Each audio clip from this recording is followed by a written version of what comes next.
Muhammad Rafli Fahrezi, 17, yang akrab dipanggil Rafli oleh ibu kandungnya dan teman-temannya merupakan pelajar SMA kelas 3 BW2 Palembang di Jalan Slamet Riyadi Lorong Sei Seruju nomor 670 RT 10 RW 03 Kelurahan Kuto Batu Kecamatan Ilir Timur 3 Palembang. Sejak SMP mengalami penyakit misterius pada kaki sebelah kirinya.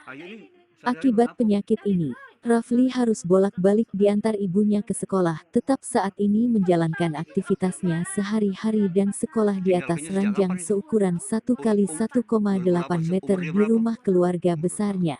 Rafli mengalami penyakit misterius pada bagian kaki sebelah kiri sejak usia 8 tahun, 3 SD, dan baru 9 tahun mulai membesar bahkan sekarang sudah membesar dan mengkhawatirkan.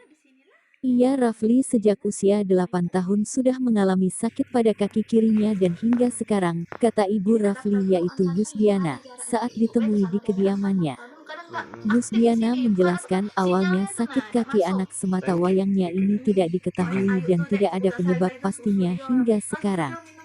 Waktu itu masih kecil Rafli masih kecil lincah main ke tempat rumah buyutnya dengan anak saudaranya, tetapi setelah pulang dan mandi Rafli mengeluh kakinya sakit dan badannya demam.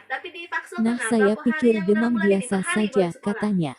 Setelah beberapa hari, di paha kirinya ada benjolan, makin hari mulai membesar, tetapi aktivitas hingga kelas 1 SMA tetap dijalankan Rafli seperti biasa, meski terkadang dirasa sakit luar biasa. Jelasnya. Nah, setelah mendapat bantuan KIS, Kartu Indonesia Sehat, sejak SMA periksa ke dokter dan didiagnosa tumor jinak, baru diadiagonsa limfangioma atau getah bening. Waktu itu sempat dioperasi pada kelas 1 SMA. Memang sempat ngecil, tetapi kembali membesar dan kakinya pun ikut membesar. Terang ibu kandungnya Yusdiana sambil menitikkan air mata, bahwa Rafli ditinggal ayahnya sejak usia 2 tahun. Dan entah kemana ayahnya belum tahu, ujarnya. Ibu kandungnya ini yang sehari-hari kerja serabutan cuci baju dan sebagainya. Ditambahkan Yusdiana, Rafli selama sekolah terkadang banyak izinnya, karena tidak tahan menahan sakit, dan saat ini banyak melakukan sekolah daring dari rumah saja.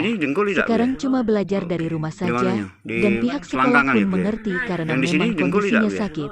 Capnya, Yusdiana sendiri selama ini mendapat bantuan dari beberapa pihak karena ia sebagai tulang punggung keluarga, dan berpenghasilan yang ia dapat tidak mencukupi untuk berobat. Ia berharap ada pihak-pihak pemerintah maupun swasta atau yang peduli akan pengobatan kaki anaknya. Karena Rafli anak saya ini masih semangat sekolah untuk mengejar cita-citanya juga masih ingin bermain dengan bersama teman-temannya.